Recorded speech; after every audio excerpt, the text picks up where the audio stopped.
बदलती सांस्कृतिक परंपराएं यानी चेंजिंग कल्चरल ट्रेडिशंस। परंपराएं अर्थात तत्कालीन समाज में जो आदतें थीं, चाहे वो संस्कृति के क्षेत्र में हो, चाहे अन्य क्षेत्रों में हो, उनको हम परंपराएं कहते हैं, जो लंबे समय से चली आ रही हैं। ऐसी प्रथाएं जो लंबे समय से चली आ रही है उन्हें हम परंपराएं कहते हैं। और विषय है बदलती सांस्कृतिक परंपराएं, अर्थात हम ऐसी परंपराओं का जिक्र कर रहे हैं, ऐसी परंपराओं का अध्ययन कर रहे हैं जो बदल रही हैं। उस काल में, जिस काल में हम बात करेंगे, उस काल में वे बदल रही हैं।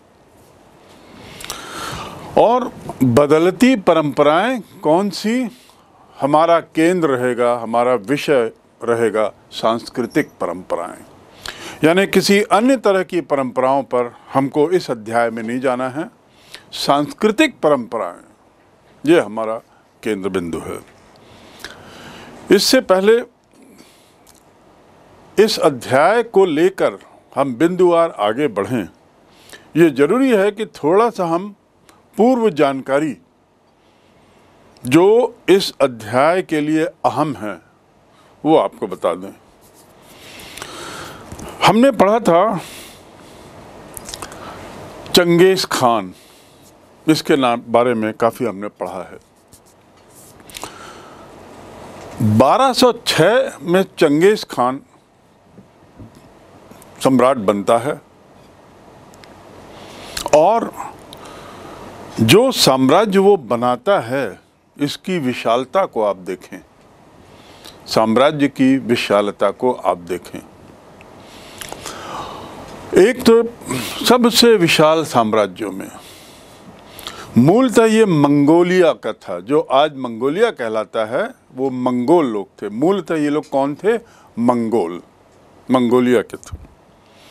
वहाँ से इसका शासन शुरू होता है और धीरे धीरे वो अपने राज्य को साम्राज्य में बदलता है और फिर सबसे विशालतम साम्राज्य में, जो 2-3 महाद्वीपों तक फैला हुआ था, महाद्वीपों तक फैला हुआ था।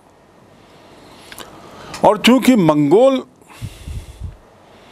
एक स्थायी क्षेत्र वाले निवासी नहीं थे, वे लोग एक स्थान से दूसरे स्थान जाते रहते थे, इन्हें यायावर कहा जाता है और इसलिए इनका साम्राज्य भी यायावर साम्राज्य कहलाता। चंगेज खान उसका पहला शासक।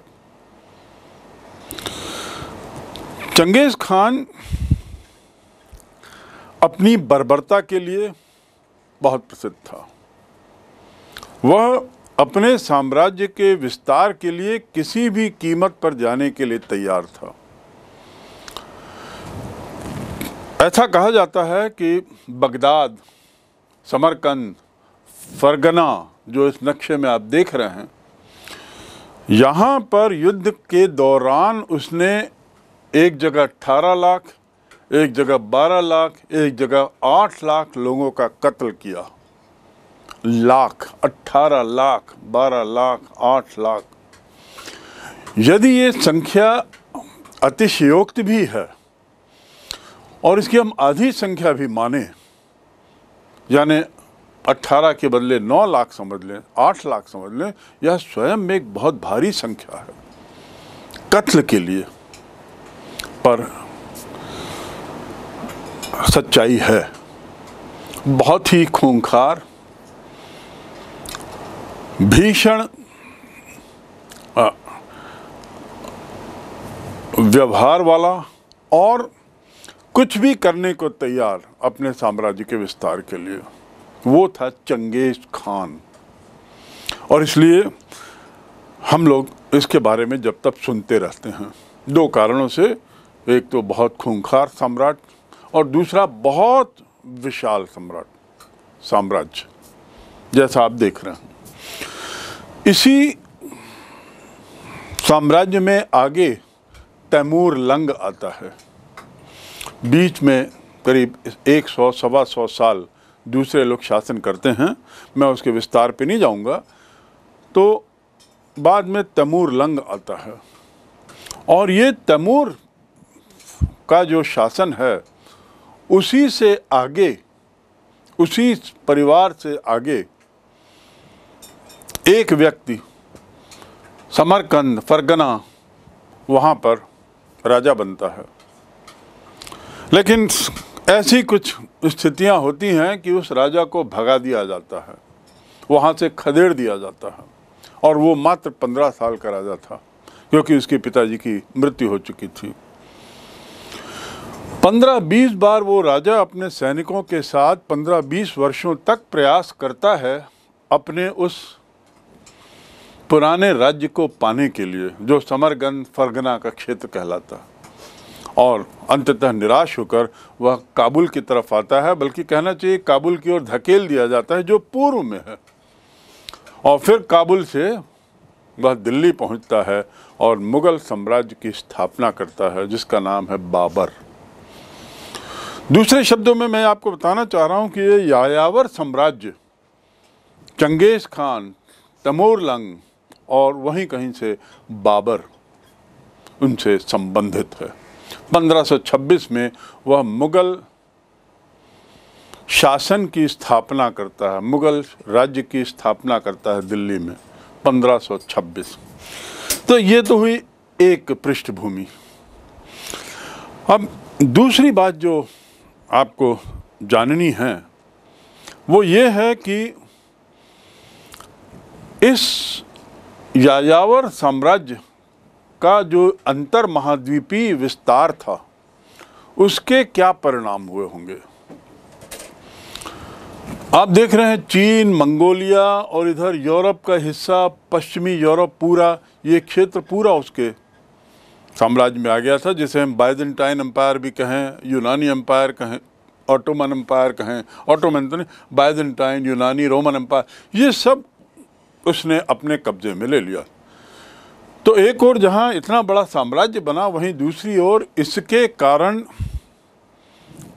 दोनों तीनों महाद्वीपों के लोगों के बीच में संबंध बने, विचारों का आदान प्रदान हुआ, लोगों का एक दूसरी जगह जाना आना हुआ, लोगों का एक दूसरे क्षेत्र में व्यापार हुआ, एक दूसरे की सभ्यता से, संस्कृति से परिचय हुआ। कुल मिलाकर जब ऐसा मिलन होता है सभ्यताओं का, अलग अलग क्षेत्र के, एशिया भी था उसमें यूरोप भी था और अफ्रीका का भी क्षेत्र, जब ये लोग सब मिले लंबे काल के लिए, तो निश्चित रूप से अपना प्रभाव दूसरी सभ्यता पे छोड़ते हैं और दूसरी सभ्यता का प्रभाव अपने में लेते हैं। तो आपको जो दूसरा बिंदु जो याद रखना है कि इतने बड़े साम्राज्य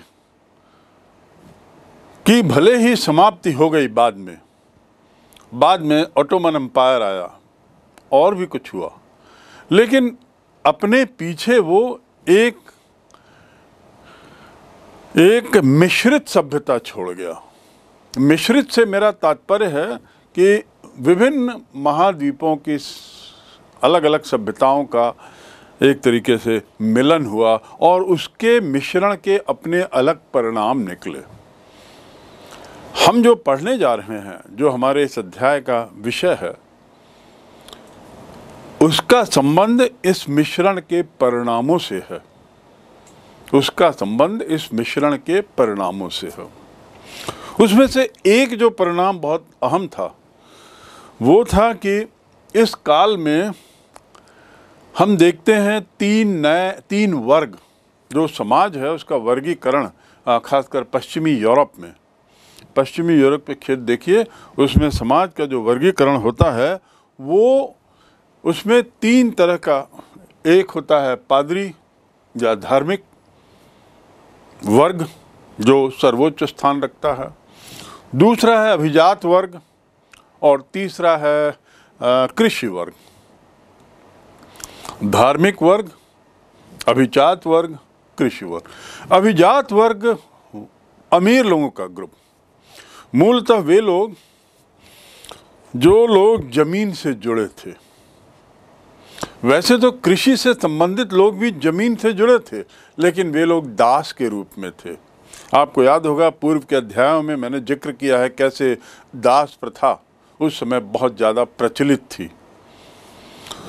तो 3 वर्ग समाज में बटा हुआ था। समाज के 3 वर्ग थे मूलतः, और अभिजात वर्ग जो है वह अमीरों का था और जमीन से उसके ताल्लुकात थे। धार्मिक वर्ग जो पहला वर्ग था पादरी लोगों का, वे लोग धर्म के काम में लगे रहते थे। अब इस बात से ये बात भी स्पष्ट है, इस वर्गीकरण से ये बात स्पष्ट है कि यदि धार्मिक वर्ग को सर्वोच्च स्थान है समाज में, तो इसका मतलब शायद धर्म उनके लिए सबसे महत्वपूर्ण था। दूसरे शब्दों में इस काल में धर्म का बोलबाला था। धर्म सबसे महत्वपूर्ण जीवन का सबसे महत्वपूर्ण अंग रहता था।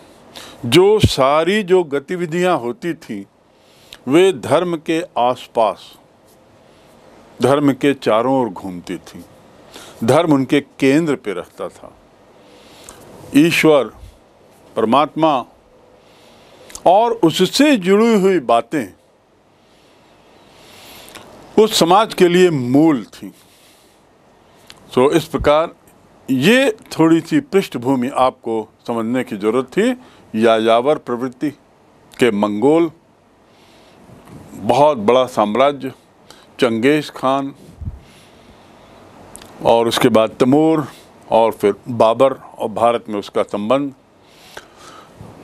3 तरह का वर्ग, और उसमें अभिजात वर्ग बहुत शक्तिशाली आर्थिक दृष्टि से, लेकिन वह उसका स्थान दूसरा था।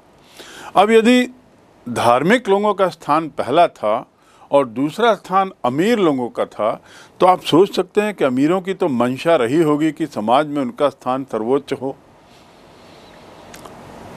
क्योंकि वे लोग आर्थिक दृष्टि से मजबूत थे। निश्चित रूप से वे इस बात के लिए सजग थे कि वे समाज में सबसे ऊंचा दर्जा चाहते थे। वे लोग समर्थ भी थे, क्योंकि धन उनके पास था, मुद्रा उनके पास थी, चाहे वो व्यापारी के रूप में हो, चाहे वो जमीन के मालिकों के रूप में हो। तो ये इसकी भूमिका है। ये वो काल है जिसका हम अध्ययन कर रहे हैं, जिस काल को अलग अलग नामों से पुकारा जाता है, बुलाया जाता है। वैसे आपकी जानकारी के लिए बदलती सांस्कृतिक परंपराएं, ये अध्याय मूलतः 1300 से लेकर 1700 ईस्वी तक के काल का अध्ययन है। इस काल में जो परिवर्तन हुए हम उसका अध्ययन करने जा रहे हैं, हम उनको समझने जा रहे हैं। जब हम काल में विभाजन करते हैं तो इस 1300 से 1700 का अर्थ ये नहीं कि 1300 में ही अचानक सारे परिवर्तन हुए, परंपराएं अचानक बदल गई हों। ये परंपराएं बदलना एक बहुत लंबी प्रक्रिया है। इतिहास में वैसे कोई भी चीज़ अचानक नहीं होती, चाहे वो कोई घटना ही क्यों ना हो, कोई लड़ाई ही क्यों ना हो, उसके पीछे बहुत लंबे काल का और कारण रहते हैं, बहुत सारे कारण और लंबा काल रहता है। कोई भी चीज़, कोई भी लड़ाई अचानक नहीं होती, कोई भी घटना अचानक नहीं होती, उसके पीछे कारण और बड़ा लंबा समय रहता है। तो उसी प्रकार यहाँ भी यदि मैं काल की बात करूँ तो 1300-1700 हमारे अध्ययन का काल है। और तो मैंने जो पृष्ठभूमि अभी तक आपको बताई, यायावर साम्राज्य के बारे में बताया और इसके अलावा वर्गीकरण समाज का बताया, ये लगभग इसके पहले थोड़ा पहले काफ़ी ज़्यादा हो चुका था, अपनी चरमोत्कर्ष पर था। ये जैसा मैंने बताया कि अभिजात वर्ग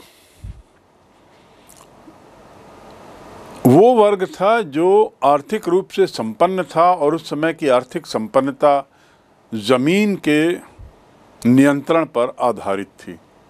यानी दूसरे शब्दों में हम कह सकते हैं कि जो प्रभावशील लोग थे, प्रभावशाली लोग थे, उन्होंने बड़ी बड़ी बड़ी ज़मीनें हथिया रखी थी। और बड़ी ज़मीन से अर्थ है 1000 एकड़, 2000 एकड़, 5000 एकड़ ज़मीन, उसके वे मालिक थे, उस पर उनका मालिकाना हक था। इस तरह की जो प्रथा थी वह कहलाती है सामंतवादी प्रथा। सामंत क्या कहलाती है? सामंतवादी प्रथा। दूसरे शब्दों में अभिजात वर्ग में सामंतवादी गुट जो था वो सबसे ज़्यादा हावी था।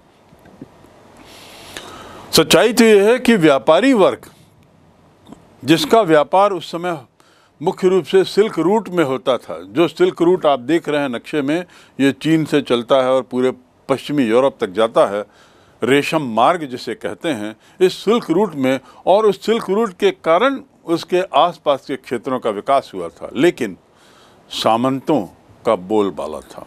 ये काल सामंती काल कहलाता है, सामंतवादियों का काल कहलाता है। सामंतवादी व्यवस्था इस काल की विशेषता है। सामंतवादी व्यवस्था इस काल की विशेषता। ये वाला काल जो है ये प्राचीन काल नहीं कहलाता, आधुनिक काल भी नहीं कहलाता, बल्कि ये मध्यकाल कहलाता है। मध्यकाल। वैसे तो मध्यकाल का दौर लगभग 900 ईस्वी से शुरू हो जाता है, उसका वर्गीकरण हम आगे करेंगे, लेकिन फिलहाल इतना जानना है कि मूल रूप से मध्यकाल जो है वो करीब 1300 के आसपास प्रारंभ होता है, और फिर उसके बाद आगे हम बदलती हुई परंपराओं का अध्ययन करेंगे। तो पृष्ठभूमि की यदि बात करें तो इन बिंदुओं के अलावा आपको एक चीज़ ये समझनी है कि सामंतवादी व्यवस्था मध्यकालीन यूरोप की प्रमुख विशेषता थी, और एक लंबे समय तक, यानी समझ लीजिए 9वीं सदी से 11वीं सदी तक यूरोप के उसने इतिहास को बहुत प्रभावित किया। क्योंकि ये सामंत लोग जो थे, सामंत मतलब जो एक बहुत बड़े ज़मीनी क्षेत्र के मुखिया हो जाते थे, मालिक हो जाते थे, एक तरीके से छोटे छोटे राजा हो जाते थे, जिसे हम एक तरीके से ज़मींदार अपने भारत में कहते हैं, तो हम कह सकते हैं वहाँ भी इसी तरह की प्रथा थी, लेकिन उसमें कुछ बदलाव था, और वे सामंत कहलाता, सामंतवादी व्यवस्था। ये 9वीं 11वीं सदी के काल का है, और ये सामंतवाद ने वहाँ के इतिहास को बहुत प्रभावित किया है। कल्पना करिए, जहाँ इतने सारे सामंत पैदा हो गए हैं, छोटे छोटे राजा, वे स्वयं स्फीयर ऑफ इन्फ्लुएंस, प्रभाव के केंद्र बन बैठे थे, और राजा लोग काफ़ी कुछ, जो सम्राट होना चाहते थे या बड़े बड़े सम्राट के, ये लोग काफ़ी कुछ इन पर निर्भर रहते थे, अपनी सत्ता की बहाली के लिए ही नहीं, अपनी सत्ता को बनाए रखने के लिए भी। दूसरे शब्दों में सामंत और राजाओं के बीच में बड़ा निकट का संबंध था, बड़े गहरे संबंध थे। इनमें मुख्य रूप से, जैसा मैंने बताया कि ये सामंती व्यवस्था में 3 वर्ग था, पादरियों का, अभिजात वर्ग का और कृषक वर्ग, ये 3 वर्ग। लेकिन साथ ही साथ हमको ये देखना है कि समय के साथ साथ, खासकर 9वीं 11वीं शताब्दी की मैंने बात की, तो 13वीं शताब्दी के आसपास बहुत सारे परिवर्तन हुए, कुछ परिवर्तन आए। इतिहास में कोई भी चीज़ सतत नहीं है। इतिहास में आप देखेंगे कि कोई भी चीज़ सतत नहीं है, परिवर्तनशील है। ऐसे ही परिवर्तन आए। उन परिवर्तनों में सबसे मुख्य परिवर्तन था व्यापार, वाणिज्य की उन्नति। क्या चीज़? व्यापार और वाणिज्य की उन्नति। मैंने अभी आपको बताया कि 9वीं 11वीं सदी के आसपास अभिजात वर्ग यानी सामंतवादी, जमीन से जुड़े हुए लोगों का आधिपत्य, वर्चस्व। लेकिन जैसे जैसे समय बदलता गया, व्यापार की महत्ता बढ़ती गई, व्यापार बढ़ता गया। और आप यहाँ नक्शे में यदि देखें थोड़ा, तो आप इटली के नक्शे को देखिए। इटली के नक्शे में आप देखेंगे कई शहर सामने आ गए, और ये शहर क्या थे? बंदरगाह थे बेसिकली। फ्लोरेंस, वेनिस, और भी जो अन्य शहर जो आप देख रहे हैं, ये सब बंदरगाह थे जिनका व्यापार से संबंध था, वाणिज्य से संबंध था। तो अब धीरे धीरे हम देखते हैं कि 13वीं सदी के आरंभ होते होते सामंतवादी प्रथा धीरे धीरे पीछे हटने लगी और उसके बदले व्यापारियों का वर्चस्व बढ़ने लगा, व्यापार और वाणिज्य की उन्नति होने लगी और एक चौथा वर्ग उभर के सामने आता है जिसे हम कह सकते हैं कि वो नगरीय वर्ग था। नगरीय वर्ग चौथे वर्ग के रूप में नगरों का विकास, नए शासक का वर्ग, इसको हम इस काल में देख सकते हैं।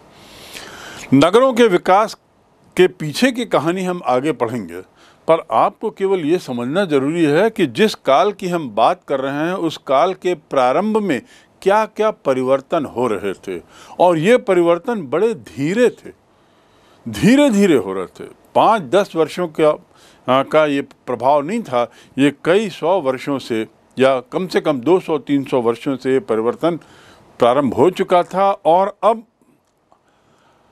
जोर पकड़ रहा था।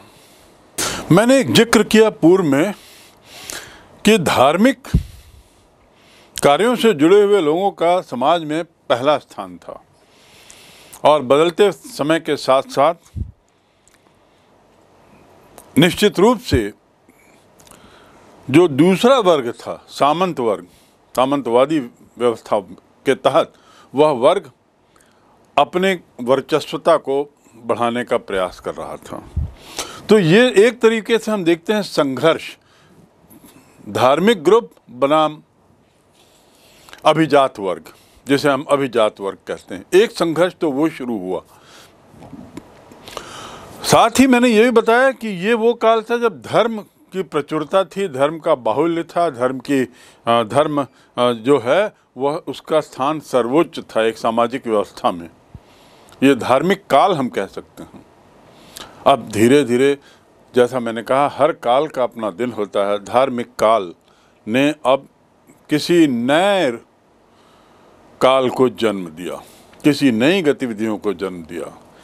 जिस प्रकार धार्मिक वर्ग और अभिजात वर्ग के बीच में संघर्ष की गुंजाइश हम देखते हैं, सत्ता संघर्ष की गुंजाइश, उसी प्रकार अभिजात वर्ग के अंतर्गत ही अंदर आने वाले अमीर सामंत लोग और व्यापारी लोगों के बीच में भी एक तरीके से संघर्ष शुरू होता है। ये जो व्यापारी वर्ग जो है नया नया जो आ रहा था, नए नए जो शासक भी आ रहे थे, ये एक तरीके से इन सामंतवादी व्यवस्था को चुनौती देने लगे।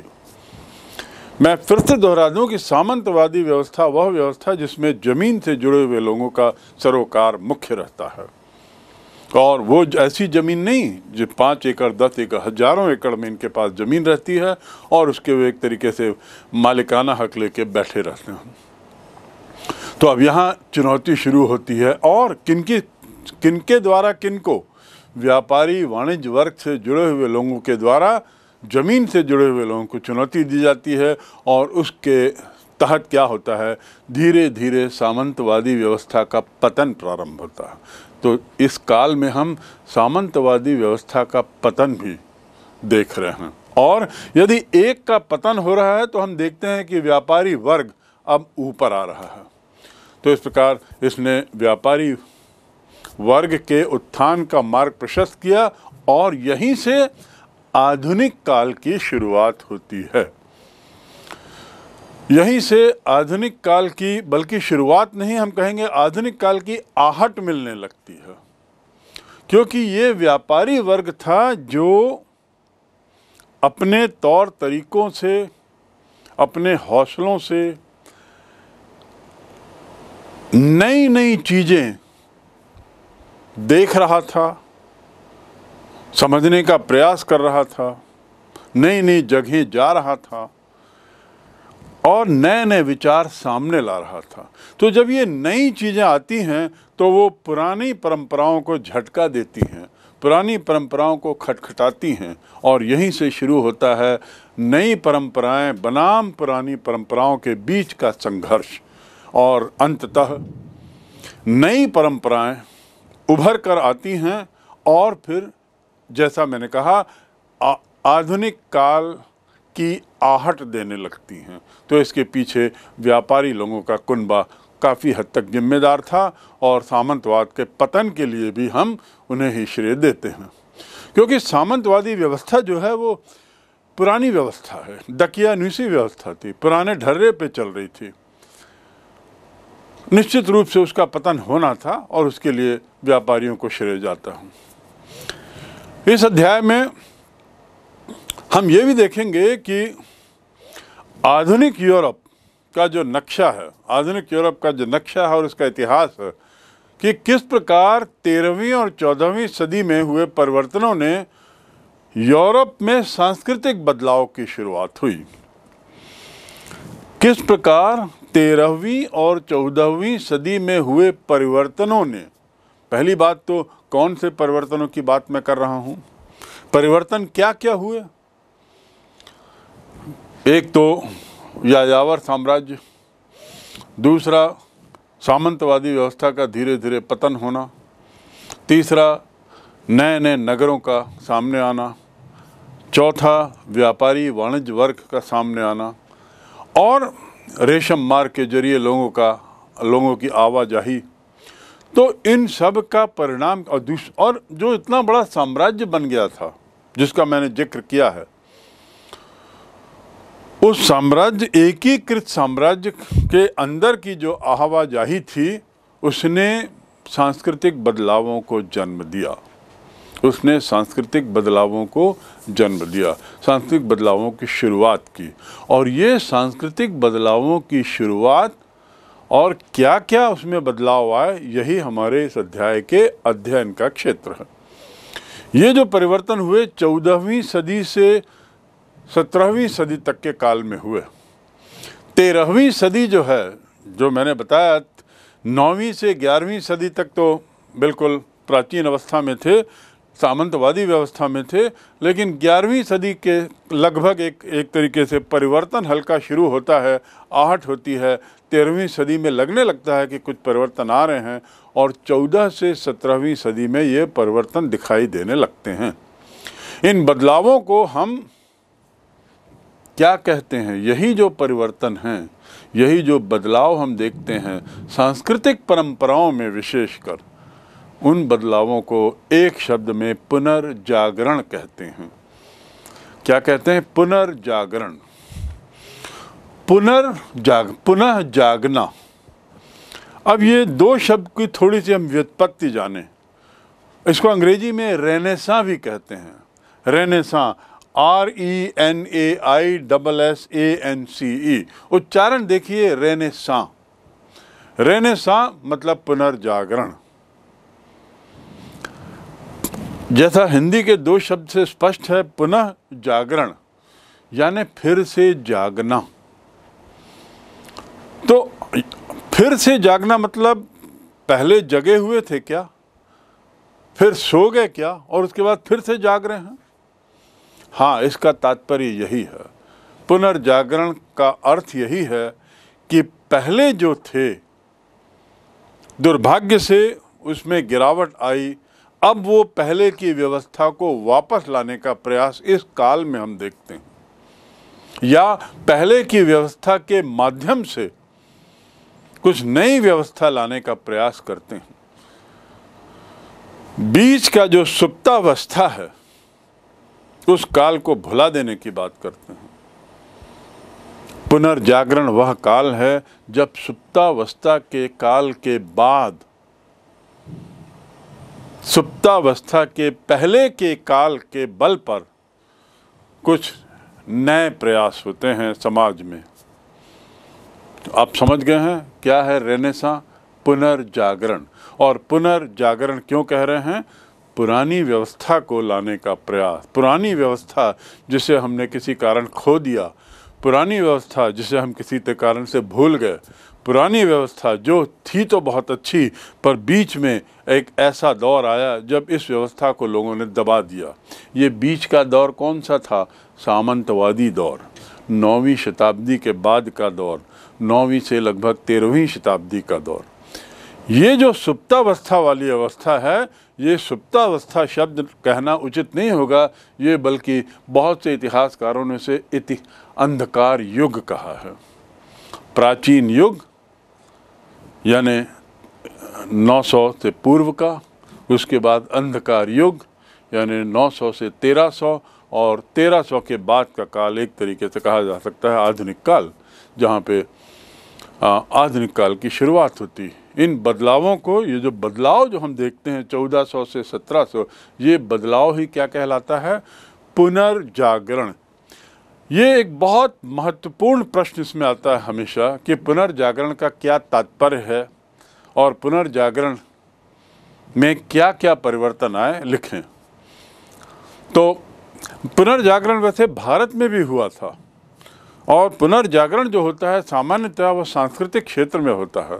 भारत में जो पुनर्जागरण का काल है वह काल करीब 15वीं 16वीं शताब्दी है, जब बहुत सारे महान साहित्यकार, महान लेखक, महान रचयिता एक के बाद एक आए, जिसमें कबीरदास, तुलसीदास, मीराबाई, चैतन्य महाप्रभु आदि आदि। ये वह काल है जब भारत में पुनर्जागरण होता है। तो उस भारत का जो काल है वो समझ लीजिए 14वीं 15वीं शताब्दी है, 15वीं 16वीं शताब्दी। और उसी काल में यूरोप में भी हम देखते हैं कुछ परिवर्तन। लेकिन भारत का पुनर्जागरण किन्हीं अन्य कारणों से प्रभावित हुआ, किन्हीं अन्य कारणों से हुआ। यूरोप या इस क्षेत्र का पुनर्जागरण किसी अन्य कारणों से हुआ। तो हम अब ये समझ गए होंगे कि ये हमारे लिए कौन सा काल है, 1400 से 1700। अब ये आपको जानना बहुत ज़रूरी है कि इस काल की महत्ता इस बात के लिए है कि इस बात के लिए नहीं कि पुनर्जागरण हुआ, इस बात के लिए है कि इसी पुनर्जागरण के कारण आधुनिक काल का प्रारंभ हुआ, आधुनिक यूरोप का प्रारंभ हुआ। इसी पुनर्जागरण के कारण ही आधुनिक यूरोप का प्रारंभ हुआ, अन्यथा वह सामंतवादी प्रथा के तहत अंधकार युग में ही था। तो इसलिए पुनर्जागरण बहुत महत्वपूर्ण हो जाता है कि उसने कई परंपराओं को तोड़ा, कई परंपराओं को बदला, पुरानी परंपराएं, पुरानी जो ज़्यादा अच्छी प्रथाएं थी उनको सामने लाया, और इस प्रकार यूरोप के आधुनिकीकरण का एक मुख्य कारण है पुनर्जागरण, जिसका हम और थोड़ा गहन अध्ययन करेंगे।